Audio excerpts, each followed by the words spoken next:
자, 거짓말 독서법 시작합니다. 우리가 그 책을 안 한 지 좀 됐잖아. 응? 그래가지고 약간 다시 초심을 찾기 위해서 책을 좀 해보려고 하지. 응. 그래서 당분간은 아마 우리가 한국 문학을 좀 팟캐스트에서 진행을 해보려고 해. 오케이. 그래서 오늘 이제 우리가 녹음을 할 책은 바로 이청준 작가의 눈길이야. 일단은 눈길에 대한 줄거리를 간단하게 소개를 해볼게. 눈길에 나오는 등장인물은 나, 노인, 그리고 아내 이렇게 세 명이 있어. 여기서 이제 노인은 나의 엄마고 또 아내는 뭐 나의 아내야. 나와 아내는 노인의 집에서 머물게 되는데 이들은 서로 편하게 이제 지내지를 못해.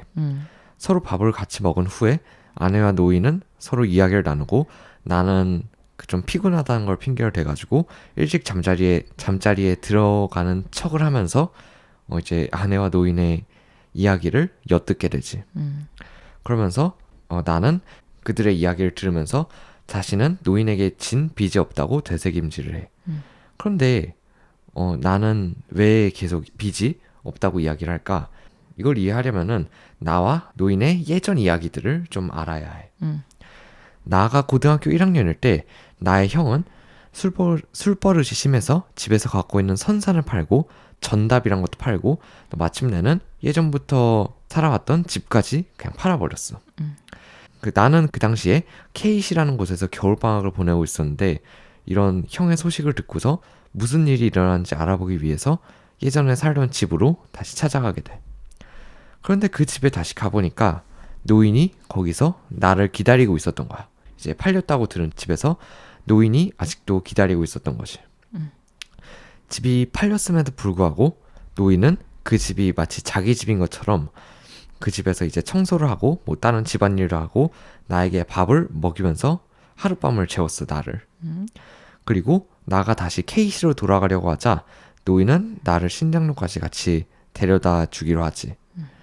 그 당시에 이제 가는 길에 눈이 굉장히 많이 와서 이제 그 눈을 함께 뚫고 신장로까지 함께 갔어.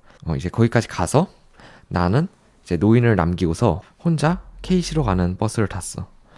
노인은 나도 이제 떠나버렸고 사실 그 이제 자기 집인 것처럼 행세를 하던 그 팔린 집, 그 집도 사실은 팔린 거기 때문에 사실은 이제 실질적으로 갈 곳이 없게 돼.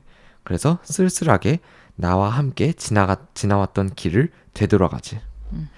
이제 이러한 뒷이야기가 있어. 여기까지야. 이게 뒷이야기고 노인과 나는 사실 그 둘 다 이때 당시를 기억을 하고 있거든. 그런데 뭐 어째서인지 서로 말을 하지 않으려고 해. 그런데 아내는 계속해서 노인이 마음속에 담아두었던 이 옛날 이야기들을 계속해서 꺼내게 해. 결국 내가 아까 이야기했던 이제 노인과 나의 예전 사건들이 있잖아. 그 사건들을 노인이 직접 이야기를 하면서 이 책이 끝이 나. 오케이. 아, 어땠어? 사실 이 책은 내가 예전에도 한 번 읽었고 지금도 읽었거든. 언제 읽었었어? 한 중학교 1학년 때 처음에 읽었던 것 같아. 한 2년 전이지. 근데 그때 읽었을 때는 이 책이 되게 재미없다고 느꼈어. 왜냐면은 그때 그 당시엔 진짜 이해가 안 되거든. 나와 노인의 그런 관계라든지 아니면은 이제 앞으로 이야기할 그런 내용들이 나는 되게 이해가 안 됐어. 그 나와 노인의 갈등? 갈등이지. 갈등이 이해가 안 갔어? 왜냐면은 나 같으면은 그냥 준서 같으면은 이렇게 말이 헷갈리겠어. 준서 같으면은 그냥 계속 마음속에만 담아두었던 이야기들을 하는 게 맞지 않나라는 생각을 예전에 했었거든. 근데 뭐 그냥 좀 더 사람들을 많이 만나다 보니까 그냥 이런 사람도 있구나. 그리고 그냥 그들의 이야기를 조금 더 공감을 하지 않았나라는 생각이 들어. 그래서 좀 더 재밌게 읽었던 것 같아, 이번에는. 자, 그래서 질문을 뽑았지? 일단은 두 개씩 뽑아왔고 그 중에서 하나씩 얘기하는 거지. 일단 나는 눈길이 의미하는 것은 무엇일까? 그리고 나머지 하나는 아내는 왜 그날의 이야기를 계속해서 꺼내고 싶어 했을까? 이렇게 두 개가 있어. 나는 이 주인공 나가 말하는 그 빚이라는 것은 구체적으로 뭘 의미하는 걸까? 두 번째는 왜 아들과 노인은 서로의 마음을 말하지 못했을까? 준서는 어떤 질문 해볼 거야? 나는 눈길이 의미하는 것은 무엇일까에 대해 생각해. 좀 어렵네. 이 책의 제목이 이제 눈길이잖아. 근데 내가 이번에 읽으면서 엄마한테 얘기를 했지. 그 눈길이라는 게 이중적인 의미로 해석될 수가 있지 않냐. 이제 눈길이라는 게 그 스노우 그 길, 스노우 길 하고 우리가 쳐다보는 눈짓 그런, 같은 거지. 그치, 눈짓 같은 그런 눈길. 왜냐면은 이번에 읽을 때 책에서 그 눈짓 같은 의미로 쓰인 눈길이라는 단어를 발견을 했었거든. 그래서 그 부분을 한번 읽어줘 볼래? 눈길이 쓰인 문장을 내가 그 하나를 읽어줄게. 성냥불도 붙이려 하지 않고 언제까지나 그 풍년초 담배만 꾹꾹 눌러 채우고 앉아있는 눈길은 차라리 무표정에 가까운 것이었다. 이런 문장이야. 이제 이때 당시 상황이 주인공이 다시 갈게요 하고 엄마한테 이야기를 했을 때 엄마가 뭐 하루만 더 있다 가지 않겠니? 그런 이야기를 하고 반찬을 담아주지. 그치. 그걸 꾹꾹 담아두는 그 노인의 표정이지 이게 그 무표정이란 게 그 노인의 표정을 이제 이야기를 한 거지. 그래서 나는 사실 처음에 읽을 때 이 눈길이라는 것이 그 마지막에 나왔던 이제 나와 노인이 이제 KC로 다시 돌아가려고 버스 타러 갈 때 그 눈이 막 왔다고 했잖아. 그래서 그때가 이제 눈길이었어. 그때 가는 길이 눈길이었는데 나는 그거에 눈길만 있는 줄 알았는데 사실 그 이런 데에서 눈길을 좀 찾아볼 수가 있었거든. 근데 사실 뭐 풍년초 담배 이런 거 사실 그렇게 중요한 것 같진 않고 내가 이거를 좀 중요시 본 거는 이 눈길이라는 의미가 뭔가 그냥 나와 노인 간의 관계, 서로를 바라보는 시선 뭐 이런 거를 의미할 수도 있겠다라는 생각을 했어. 그러네. 왜냐면은 이 책은 뭔가 스펙타클한 사건이나 그런 전개가 벌어지는 책이 아니야. 대신에 이 캐릭터 간의 관계가 굉장히 두드러지게 나타나는 그런 책이지.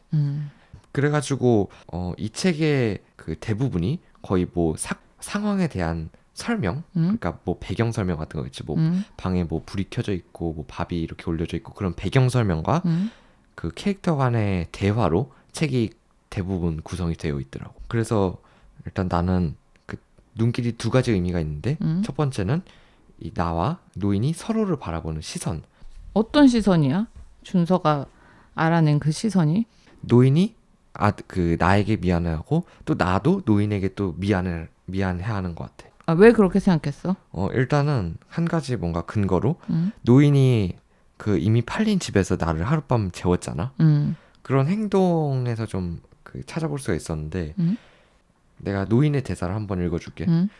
그 아내가 노인에게 그 주인공을 하룻밤 이제 그 버려진 집에서 재우고 나서 어떠셨어요? 라고 물어봤어. 그러니까 자기 남편을. 그래서 자기 남편을. 그랬더니 이제 노인이 하는 말이 마음이 어떻기느냐. 팔린 집이 남아 거기서 하룻밤 아그를 재워보내고 싶어 실은 굶고 드나들며 마당도 쓸고 걸레질도 훔치며 기다려온 애미였는디 더운 밥 해먹이고 하룻밤 재우고 나니 그만만 해도 한 소원은 우선 풀린 것 같더구나. 이런 얘기를 했어. 이 말은 그 노인이 아들에게 더운 밥을 해먹이고 싶었고 또 따뜻한 그러니까 하룻밤을 이제 재워주고 싶었다라는 그런 소원이 있다는 걸 이야기를 하지. 그런데 이게 그 노인은 돈이 없었으니까 그 나를 도울 처지가 안 됐었지 예전에는. 그래가지고 그거에 대한 계속 미안함이나 아니면은 꼭 미안함이 아니더라도 그 나에게 계속해서 해주고 싶은 그런 그 마음이 있었던 것 같아. 반면 이제 그러니까 주인공도 노인에게 굉장히 이제 미안한 마음이 있다고 생각을 했는데 주인공이 계속해서 자기가 노인에게 빚이 없다고 스스로 되뇌겼지. 그 빚이 없다고 스스로 되뇌기는 그런 행동은 진짜 자기가 빚이 없다고 생각하는 게 아니라 뭔가 그 계속해서 합리화를 한다던가 아니면은 그랬던 것 같아. 근데 뭐 만약에 합리화라고 하면은 그 합리화의 이유가 노인에게 너무 미안하니까. 그럼 서로가 서로를 바라보는 눈길은 같은 거네? 그렇겠지. 이제 추가적인 뭔가 해석을 좀 해보면은 그래가지고 이 책에서 하이라이트라고도 볼 수 있는 신장로에 데려다주는 그 장면. 그 장면을 노인은 계속해서 이야기를 하지 않고 있거든. 뭐 나는 물론이고 당연히 얘기를 하지 않겠지. 그래서 서로 계속해서 그 이야기를 미루는 걸 보면은 그런 이유가 만약에 그런 얘기를 하면은 서로가 서로에게 미안해지고 또 불편해지니까 라고 생각을 해서 아마 그런 이야기를 끝까지 안 하려고 했던 게 아닐까. 그게 실제 그 눈길, 하늘에서 내리는 눈으로 덮여 있는 길을 이렇게 머릿속으로 떠올려 보면 가려져 있잖아, 눈으로. 그렇지. 그러니까 세상이 가려져 있으니까 그게 본인들의 기억 속에 담겨 있는 그때 그 사건을 눈으로 덮고 싶었던 게 아니야? 그런 의미도 있겠네. 그러나 그 할머니가 마지막에 아들을 버스에 태워 보내고 돌아오는 길에 본 게 뭐였지? 그게 이제 이제 신장로에 갈 때는 신장로에 갈 때는 아들과 이제 노인이 같이 이제 둘이서 이제 같이 걸어갔기 때문에 발자국이 4개인데 근데 돌아올 때는 이제 노인 혼자만의 발자국 2개밖에 찍혀 있지 않는 그런 장면이 이제 연출됐지. 그게 준서가 얘기한 대로 감추고 싶었지만 뚜렷이 자국이 남아 있잖아. 발자국이라는 게 어떤 일이 그 전에 있었는지 그 발자국의 끝으로 가면은 결국 집에서부터 출발했을 거 아니야? 그 팔린 집. 하지만 그 집은 이제 돌아가지도 못하지. 그런 거랑 비슷한 것 같아. 그 눈짓이나 눈으로 덮인 길이나 감추고 싶지만 서로가 너무 뚜렷하게 기억하고 있는 사건이 아닌가. 그게 눈짓에서도 서로를 바라보는 눈빛에서 같은 기억을 어쨌든 뚜렷이 갖고 있는 거잖아. 그치. 그러면서 눈짓을 그 회피하잖아, 서로. 그걸 이제 기억이 안 나는 척. 맞아. 그래서 잊어버린 척. 그래서 맨 처음에 이제 그 원래는 조금 더 있으려고 했다가 그냥 내일 아침에 갈게요 했던 것도 그냥 계속 노인의 집에 있으면은 그 얘기를 할 것 같아서 계속 그런 얘기가 나올 것 같아서 그런 게 아니었을까. 근데 결국은 나중에 그 발자국처럼 보고야 말았지. 그치. 서로. 아내에 의해서. 내가 그래서 그 노인이 아들을 보내고 다시 집으로 돌아오는 길을 그림으로 예전에 그려봤거든. 그거 한번 소개해줘봐. 그림이 일단은 이 그림인데 이 그림은 노인이 그 아들을 떠나보내고 다시 돌아오는 길을 그린 그림이야. 되게 어두운, 전반적으로 되게 어둡고 약간 차가운 그런 느낌이 나지. 눈길을 표현한 건데 나는 그 노인의 길이 굉장히 막혀 있다고 생각을 했어. 돌아가는 길이? 돌아가는 길이 선택의 여지가 많이 없고 그 움직일 때마다 되게 약간 얼어붙는 그러니까 아들을 이제 떠나보낸 게 약간 후회스럽지 않을까 그런 생각도 해가지고 차갑고 그런 길을 그려봤어. 갈수록 검해지네. 좀 막막했나? 한 발짝 뛰기가 좀 막막하고 슬펐으니까. 자, 그럼 이제 엄마 질문. 왜 아들과 노인은 서로의 마음을 말하지 못했을까? 내가 이게 되게 이해가 안 되는 부분이면서 이해가 되는 부분이야. 내가 이 책 다시 읽으면서 준서한테 이걸 물어봤지. 첫 번째 읽었을 때 되게 감동을 받았을 때는 이 둘의 마음을 이해를 했어. 근데 지금 다시 읽어보니까 이해가 좀 더 잘 안 되더라고. 덜 돼. 덜 돼. 이해가 되는 부분은 왜 이해가 되냐면 준서가 아까 얘기한 것처럼 미안해서 서로 무언가를 말을 솔직하게 하기가 상황이 너무 여의치 않으니까 현실이 참고 지나가기를 바랬겠지. 그러니까 말하지 못하는 서로의 관계가 애틋하고 슬프고 약간은 뭐 몽글몽글하게 느껴졌어. 근데 지금은 저게 정말 올바른 방법이었을까라는 의문을 가지게 했어. 그게 왜냐면 내가 생각하는 그 관계는 첫 번째는 솔직함, 그 다음에 그 솔직함을 기반으로 한 소통과 대화로 서로를 이해하는 거. 그게 이제 내가 생각하는 사람과 사람의 관계거든. 그렇지. 솔직한 게 중요하지. 그게 부모 자식 간의 관계도 마찬가지고 직장 동료와의 관계도 그렇고 자식 간의 관계도 마찬가지인 것 같아. 그게 막 부모와 자식의 관계라고 해서 막 애틋하고 늘 부모가 희생하고 자식은 효도하고 이런 관계는 이제는 100점 만점의 방법은 아닌 것 같아. 맞아. 왜냐하면 그러기에는 이 두 모자의 관계처럼 뭔가 응어리가 져. 맞아. 서로 말하지 못하는 무엇 때문에 관계가 오히려 이렇게 멀어지거나 서먹서먹해질 수 있다는 거지. 그치. 특히 이제 이렇게 서로 갈등 상황이나 그런 게 있으면. 솔직히 말하지 못하는 현실적인 건 충분히 이해하겠으나 그래도 부모라면 내가 지금 상황이 이러니 미안하게 됐구나. 도와줄 수가 뭐 없다라든가. 내가 널 지원금을 뭐 돈을 이렇게 좀 그렇지, 줄 수 없다든가. 오히려 나는 그렇게 얘기하는 게 자식 입장에선 훨씬 좋을 것 같거든. 편하겠지. 그지? 그럼 우리 엄마가 이런 상황이구나라고 이해할 수 있잖아. 맞아. 그래서 서로의 거리감이 솔직하게 대했다면 훨씬 더 좁혀지지 않았을까. 근데 나도 예전에 읽었을 땐 되게 재미가 없었다고 했잖아. 근데 그 당시에도 내가 언뜻 기억하기로는 그게 좀 어려웠던 것 같아. 그런 이유가. 뭔가 책임감인가? 나는 부모고 나는 그 자식의 모든 그 업을 내가 떠맡고 살아야 되는 게 부모의 역할이다. 라는 생각이 있기도 했을 것 같아. 맞아. 그게 우리 위 세대들이 가진 생각이지. 생각이잖아. 준선 어떻게 생각해? 그런 생각들이? 일단은 뭐 어떻게 생각하고를 떠나서 이해는 돼.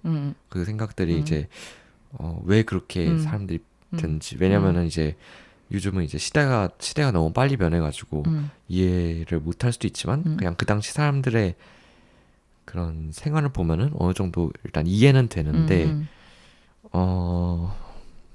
그런 거에 대해서 어떻게 생각하냐?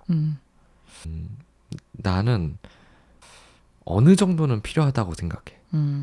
그러니까 요즘은 이제 거의 다 요즘은 개인 생활이잖아. 그러니까 그런 게 뭐 물론 지금은 그렇게 심각하지 않다만 그런 현상이 계속해서 심해졌을 때 과연 노인과 같은 사람도 필요하지 않을까? 그리고 아무리 그 노인과 같은 사람이 지금 세대에 좀 뒤처진다고 하더라도 그런 사람을 이제 챙기지 않으면은 그런 생각은 이제 없어지게 되는 거잖아. 그러니까 난 그 뭔가 이런 사회에서 최대한 많은 생각들을 좀 그 보존을 해야 된다고 생각을 해. 그러니까 전통적인 사고관이 우린 나쁘다고 얘기하는 건 아니지. 그치. 그런 사고관이 엄마는 이해가 안 되는 부분이 있다. 그리고 100점 만점의 갈등을 해결하는 방법은 아닌 것 같다라는 이제 지금으로서 생각을 한 거고 준서는 이런 생각도 좋고 저런 생각도 좋은데 그 전통적인 사고관이 도움이 되는 부분도 있다라는 거지. 그렇지. 그냥 내 의견은 지금은 그런 의견이 별로 안 좋다. 뭐 예전에는 우리 이제 전 세대들은 그런 생각이 되게 중요했을지 모르겠지만 지금은 그렇지 않다. 하지만 계속해서 지금 같은 이런 개인 생활이 극대화된다면은 나중에는 이런 생각이 필요할 것 같다. 그럴 것 같네. 준서 얘기 들어보니까. 맞아. 왜냐면은 그런 사람들이 아예 없어지면은 다시 그런 주장을 만들기가 힘들거든. 오래 걸리지. 그렇지. 사실 이 눈길이라는 책은 우리가 설명한 것보다 훨씬 더 많은 부분을 책을 읽으면서 느낄 수가 있지. 맞아. 굉장히 어려운 책이야. 물론 우리의 이야기를 듣고 이 책에 관심이 있는 사람은 이청준의 눈길을 먼저 읽어보시고 이 이야기가 너무 재밌다. 이렇게 이 작가의 이런 그 스타일이 마음에 든다 하면은 이 작가의 다른 책도 한번 읽어보시는 걸 추천드립니다. 네, 맞아요. 그러면은 그지발 럭스퍼 끝.